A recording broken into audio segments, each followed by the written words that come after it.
I love football as much as the next guy, but sitting at home in the safety and comfort of my living room is a long way from the brutality on the field. And what happens to our sports heroes who take steroids to up their game? Today, we'll take a look at the unhealthy side of sports. Our first guest is one of America's favorite sports commentators, Stephen A. Smith. I'm Mike Tucker, and we're here to help you create your best life possible.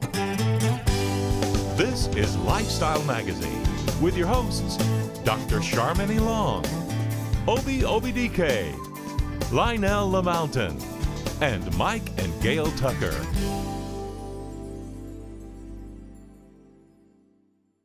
Professional sports offer the ultimate display of fitness and athletic ability. Our guest today has a ringside seat to watch most of the action both on and off the field. We're talking about ESPN sports analyst Stephen A. Smith. Welcome, Stephen A. What's up, fellas? How y'all doing? We're doing all right. It's good to be here. Good to be here. Good. I got 5 very jealous young adult nephews at home right now because I get to talk to you. They watch a lot of ESPN and they really do like your shows. Well, tell them I appreciate the love. Keep it coming. I need all the love I can get. I need all the love I can get.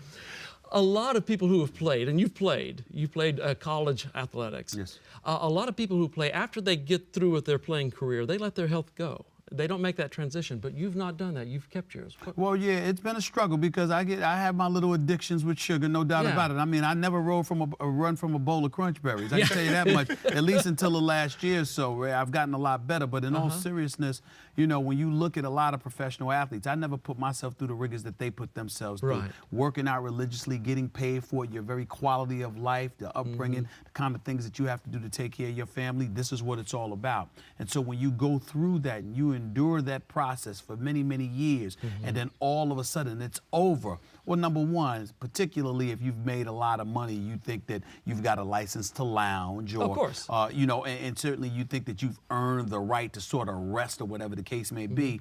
But Father Time and Mother Nature loses to nobody. And so you have to understand that you can't let it go. And there's got to be the level of pride that you had in your abilities. To some degree, you have to have the same level of pride in how you look and how you feel naturally, because again, as the age creeps up, as that birth certificate collects a little bit of extra dust, you know, it's going to be hard. Your metabolism is going to slow down, and the kind of things you once could get away with, you're not going to get away with. Anymore, and me, I'm not gonna lie to you. I don't think I'm the best looking dude in the world, but I certainly don't think I'm Godzilla. So I try to work on that. Let me ask you something. Recently, you made a lifestyle change. What was the light bulb that just told you, I gotta change my health, my fitness, my wellness? First of all, my belly and my fatigue. Okay. You know, I just looked at myself. I got to tell you, I don't know if there's anything more disgusting than a slim dude with a belly. I mean, it just doesn't work. It just doesn't look good, okay? And then on top of it all, you're fatigued, you don't have energy, and as hard as I work, as committed as I am to being exceptional at my craft, to go into work every day and simply be devoid of the energy to do the job right. That's the flashbulb that you know really flashes in your mind, because I'm on the air and millions of people a week see me. And here I am, more importantly, it's a level of pride because I'm in a position where professionals who are elite at what they do, I have to talk about them. And if they do something bad, I have to talk about them too. So wait a minute, you're talking about this guy's out of shape, this guy's not on his A game, this guy is not doing what he's supposed to do to be exceptional, but you're sitting there hiding behind a desk where your belly is under it and you're just fatigued and you look all nasty. You got a lot of nerves. I think that's just walking hypocrisy, and that's something I pride myself on not being. So that was really a flashbulb in my mind as well. Do they ever give it back at you? All the time. All the time. The Wayne, Wade, Kobe. I mean, I must say they're actually cruel to me. I must say, they used to be, especially Dwayne Wade. I mean, he sat there, I'm wearing a suit, and I got on a baggy suit one time, and I'm thinking it's a style thing, and Dwayne Wade comes up to me in front of everybody. He said, maybe it's not a style thing. Maybe you trying to hide something. And he rubbed my stomach, and I was like, it's pretty bad. You know? It's pretty bad. You're talking about a dude that's a 3-time champion and a future Hall of Famer, and he's calling you out. And you know, but it's all in fun. And I had to take that, and he had a right to give it, because I certainly would give it to him if he looked that way. Of course. And so those are the kind of things that you pay attention to. But a lot of people have to find their own level of motivation, and really it comes from within. Sure. You can't want something less for yourself than somebody else wants for you. Yeah. You gotta want it more than anybody else. And the difference between professional athletes and most other people is that professional athletes literally are a walking embodiment of individuals who want it more than the next person. That's why they're in the positions they're in. Now, you travel quite a bit. Yes. How do you maintain a workout schedule on the road? And Well, how do you eat right? that's the biggest challenge, because I don't have a finite schedule when it comes to my job. Yes, I have First Take. Yes, I have a radio show. But at the same time, Sports Center might need me at 6 o'clock, but it might need me at 6 o'clock, 11 o'clock, and 1 in the morning. I mean, they might need you in Miami one day, Bristol, Connecticut the next, New York the next, Miami the next, L.A. It lists goes on and on. So to me, the first order of business is what Obi taught me. We basically talked about how you got to get in about 45 minutes of cardio, minimum. You got to do it. He said, do you really want this? You got to do it. You got to do it. He listens. He listens. Right. He listens. So getting in the I mean, you're looking at a guy right now. I've lost about 15 pounds off my belly. Congratulations. I went in and I was running the 45 minutes of cardio for 4 to 5 days out of the week.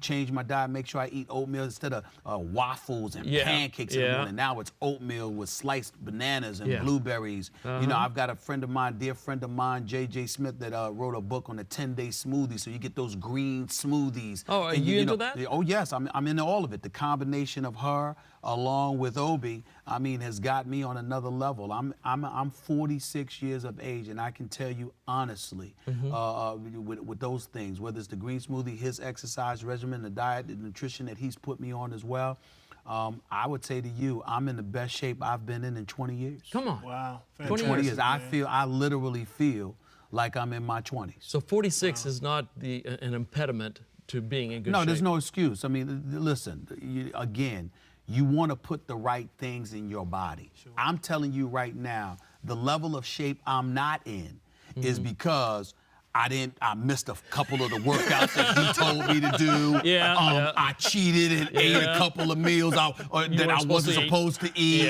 You know, I didn't get the green smoothie that my friend J.J. Smith told me to get. You know, that kind of thing. So but if I had done everything that I was taught to do, I'm trying to tell you right now, I'd feel even better. Good for you. Good for you. Appreciate it. We're going to take a break.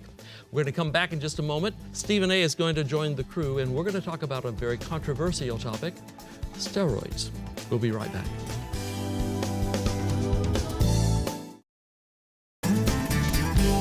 Joining our crew now is Dr. Andrew Fletcher, who has worked with the Cleveland Browns and Cavaliers, as well as the U.S. National Gymnastic Championships and the Summer X Games. One issue plaguing sports in general is steroid use. Welcome to the crew. We appreciate you gentlemen joining us here. Thank you.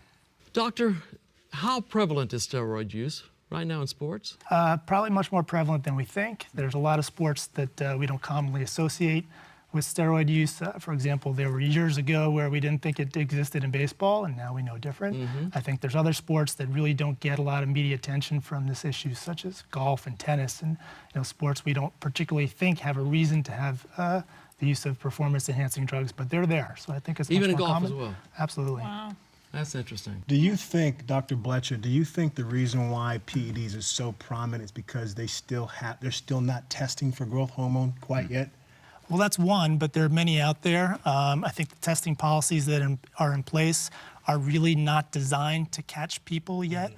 They are at the Olympic level, but in our professional sports, they're not. They're designed to have the sports say that they're doing something about it, but they're really not designed to actually catch people. What sports are more prevalent than others in terms of PEDs? As far as what would you say the sports that you say it's rampant in these particular sports? Again, it's hard to know because I think it exists everywhere, and where there's media attention, it will seem like it's prevalent, such as in baseball at the moment or football in years past, but I think it's everywhere. That's good. This might be the absolute dumbest question ever asked on any show anywhere. But you think of people and their health. They smoke, they drink. Some states are allowed to use what used to be illegal substances not too long ago. for the person sitting at home watching television who just likes to be entertained by sports, that person might say, who cares? Besides the competitive disadvantage, I mean, what's the big deal with performance-enhancing drugs besides it might give me a small chance at trying to come close to beating Obi at sprinting or something, you know? I don't know. That would be some kind of That would be drug. Yeah. Well, I think there's a number of issues. I mean, certainly the ethical issue, the level playing field issue. Of course, the issue that I deal with mostly is the health issue. Athletes always think if something works, then more is better. All of these drugs have side effects, particularly when they're used in normal levels, but athletes will always use things at 10, 20, even 100 times normal levels. And we just don't know, what the effects are, both short-term and long-term, so it's dangerous. Stephen A., you talk to a lot of athletes who have used. And I'm not asking for names, but why do they do it? Follow the money. Always follow the money. Let's take, for example, some of these names that, and we don't have to mention the names, but when you look at Major League Baseball, for example, I'll mention one. Alex Rodriguez. He's suspended from the New York Yankees. Okay? It's going to end up costing him in excess of $40 million. Wow. But let's remember, he signed for 275 with bonuses that could propel it to 300. Yeah. I think he'll get over the $40 million. He will squeeze by. You know what I'm saying? So again, it's not like unless you can retroactively go about the business of getting your money back because they misrepresented their position. The fact is, one would argue that it pays to cheat. In some instances, because that's an example of it. You look at professional football players. You don't want to sit there and label percentage-wise who's using what, but you look at a sport like that and you somewhat understand, well, I got to get through injuries. I've got to go out there on the field the next day. I've got to show myself to be healthy enough to do this despite the violence, despite the punishment to my body. So I'm trying to get through there. Why? So I can continue to play and I can continue to get paid. You look at tennis, you look at golf. Well, if somebody finds a way to get an edge, especially if they don't get caught, they still have an edge. Even if you do get caught, again, it's not like you go to them and say, well, you have to give us the money back. So sometimes the biggest deterrent to cheating is when you're going to be punished in a manner that's not only going to cost you the money that you were scheduled to earn, but if it will cost you the money you had already earned. But if you don't have that, if you don't have that deterrent, you don't have that impediment, then on far more situations than we would like, one would argue it's worth the risk. You said it pays to cheat, but there are some athletes, take Derek Jeter, for instance. Character and consistency. I mean, if you have those two things, you don't need the performance-enhancing drug side of things. You don't need it, but at the same time, yes, he does have character. You're talking about one of the greatest guys in the world when it comes to that. But you're also talking to a guy that's going to be a future Hall of Famer. So really, if he were to do it, it would be, oh, I want to smack home runs because, everybody loves the long ball and all of that stuff. But you look at a guy like Barry Bonds, for example. Well, let's think about the excerpts from Sports Illustrated or the book Game of Shadows, where it talked about Mark McGwire and Jose Canseco. Well, Barry Bonds was destined for the Hall of Fame. He just wasn't smacking as many home runs as Mark McGwire. So what does he do? He says, well, you know what? I want to smack some home runs. And then in pursuing all of that, all of a sudden he became a pariah because in his mind, he was doing something that had been going on in the sport for quite some time. Everybody else is doing it. That's funny because it's kind of a pride thing in that instance. To some degree. And yet it's self-destructive. Yes, but again, is it self-destructive? It depends on what you're looking at. In our eyes, it's self-destructive. But if you're somebody that doesn't mind being acerbic, that doesn't mind being a bit distant from public, affection and things of that nature, it doesn't matter to you. And on top of it all, it's going to facilitate you getting paid. What's the worst that could happen to you? They'll tell you to go away and people will consider you a pariah. Well, you didn't want to talk to them anyway. You just wanted your money. Take your so money, what difference does it make? I've had patients who have used performance-enhancing drugs or anabolic steroids, and with so many clear athletic benefits and potentially monetary benefits, what do you tell your patients or an athlete who is considering doing that or is already doing it? Yeah, that's hard. I mean, obviously from a medical perspective, I have to convince them not to do it. And that's very hard to do. I think the medical establishment lost a lot of credibility for many years denying that anabolic steroids work, when clearly they do. So I think you have to first admit that a lot of these performance-enhancing drugs actually do work. And And once you've established that, I think then you have a little bit more reliability in what you're telling them, and you just have to come at it from, I don't recommend that you do this. Sure. And if you're going to do it, we need to know what are the possible side effects, and there's a limit. More is not necessarily better. More is potentially dangerous.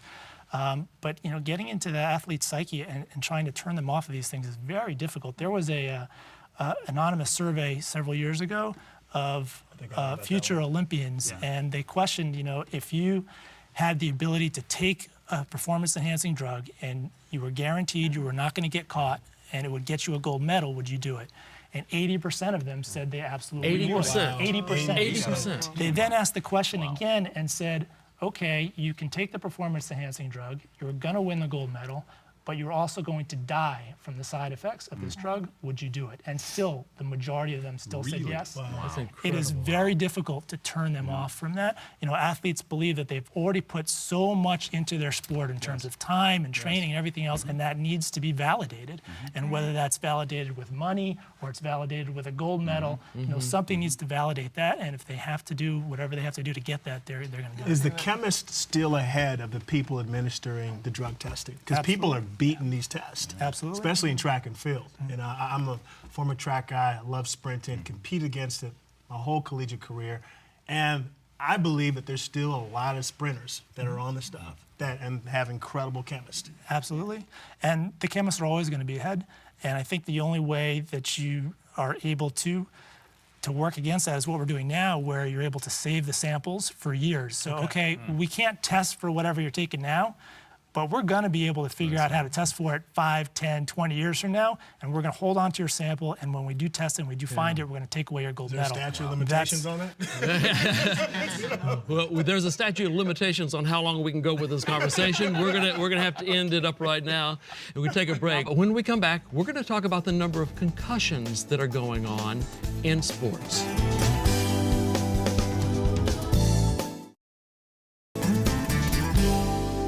We're back with ESPN sports analyst Stephen A. Smith and sports medicine specialist Dr. Andrew Fletcher. Dr. Fletcher, there are over 300,000 sports-related concussions every year. What sport has the most of them? That's a good question. Most definitely football. I would say in my clinic, I probably see 1 concussion a week for most of the year, and then during football season, about 6 a day. 6 a day? So there's no question, football. 6 a day? That's incredible. What are some of the symptoms that would basically lead to a concussion? That you have a concussion? Yeah, there's a large variety of symptoms. Obviously, the brain controls many different functions, so anything that involves the brain, whether it's memory, concentration, focus, attention, blurry vision, ringing in your ears, nausea, vomiting, headache is the most common, but there's quite a large variety. What's the most serious long-term side effect or disability from concussions that you see? Well, hopefully, 95% of concussions resolve on their own pretty quickly. The ones that have the prolonged symptoms are usually the ones that have had multiple concussions. So a kid has had 5, 10, even 20 concussions, or have had 2 that are very close together and they don't get a chance to recover.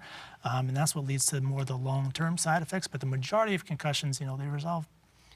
So we're all familiar with Junior Seau and other former NFL players who have had suicide that has been linked to chronic traumatic encephalopathy. Can you talk to us a little bit about what that is and how it develops? Sure. So we're not 100% sure about the connection yet, that CTE, or chronic traumatic encephalopathy, is directly connected to concussion. We think it's connected to the overall volume of head trauma. Obviously concussion is part of that, but there are so many subconcussive events. Every play in the line of scrimmage in football, there's head-to-head contact, and there's, there's trauma that's occurring there, whether it shows up as symptoms or not.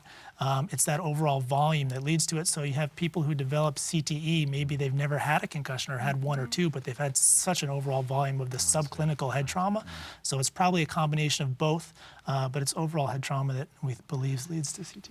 Stephen A., are sports franchises getting more serious about this? Well, they have no choice. I mean, when you consider the attention that's being paid to it by the NFL, everybody has to follow suit. You've got retired players, former players, even some current players part of lawsuits against the National Football League. Initially, they had settled for about $765 million with former players, and then ultimately the courts got involved because some felt that wasn't enough, and now that's something that's being revisited. So you take all of those things into consideration. Again, I know it sounds cliche-ish or whatever, follow the money, because when you start talking about that amount of money that's potentially being doled out, all of a sudden it gets everybody's back up, gets all the antennas raised, and everybody recognizes that if you don't pay rapt attention to this issue, we're going to make you do so, because we're going to affect your wallet and your bottom line. And in America, if not the world at large, when you mess with people's bottom lines, they tend to stand up and take notice. Dr. Fletcher, we've got just a few seconds. If you had a son, would you want him to play football? It's a good question. Hopefully he'd be a kicker. Make a lot of money, kick the ball. It's a great answer. No trauma. It's a great answer. Football, kick the ball, huh? That's a great answer. Kick the ball. How about you, Stephen A? Me personally, I wouldn't want, if I had a son, I would not want him playing football. I mean, and not only that, baseball is safer, basketball is safer, and the dollars are bigger and more guaranteed. That's right, more guaranteed. So if you're good in those sports, you're better off. The money's guaranteed. I mean, these guys sign for $100 million, $200 million. They're getting paid every penny. You could sign a $50 to $100 million contract in the NFL. You get an injury, they can cut you, they can waive you, they can do a lot of different things to circumvent what they owe you. And you lose a lot. Thank you, everyone, for your participation today. Appreciate it. We'll be back with a final word right after this.